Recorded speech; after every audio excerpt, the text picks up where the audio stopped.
if we think about what AI could provide in value, it's the highest level of analytic. So it's not descriptive, diagnostic, or even predictive analytics. Descriptive analytics you get from looking at a trend chart. What happened in the past? Pretty simple. Diagnostics, you have to overlay some other information.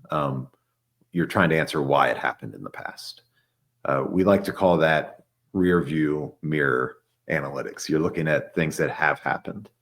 And diagnostic can be a little more complex because that's where now all of a sudden you're bringing data from multiple systems together to try to answer that question. It's not typically just in the historian.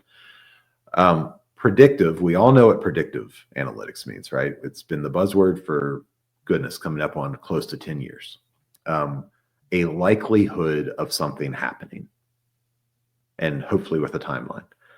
But that's actually not what we want to know. An AI promises to deliver the final, the prescriptive. And prescriptive is simply this: based on my organization's desired outcomes, what action should I take to help ensure those outcomes? And so if you think about it this way, instead of telling me that line 1 is 82% likely to fail due to this piece of equipment next week, prescriptive analytics would say, next week you're scheduled to make this SKU for this customer who's one of your top 3 customers. The customer has been unhappy with their last 2 orders due to delivery timelines. You need to reroute this order to line 5, and you need to reduce line 1's speed by 15% to reduce the likelihood of failure by 40%, which better aligns with a parts supply issue to fix that machine. Like, that's prescriptive analytics. How many databases did I have to touch to be able to understand that action? I mean, a half a dozen, minimal. And so if an AI agent is going to be able to advise us on what outcomes we should be considering, the AI agent needs to know what's important to our organization. It needs to be able to understand all of the context from all of these different systems to know what to recommend.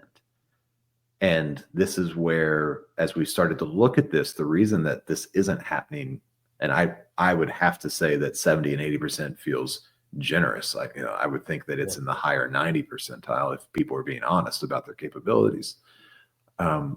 It's not happening because there's not a place for an AI agent to go interact with all of those systems, understand the context of those systems, and have access to the historical records, not just of those systems, but also of the business. So think of it as minutes from all of the stand-up meetings, strategic directives from the C-level, understanding prioritization of customers, who's important, who's not. Like, all of that is necessary for just that simple example I gave.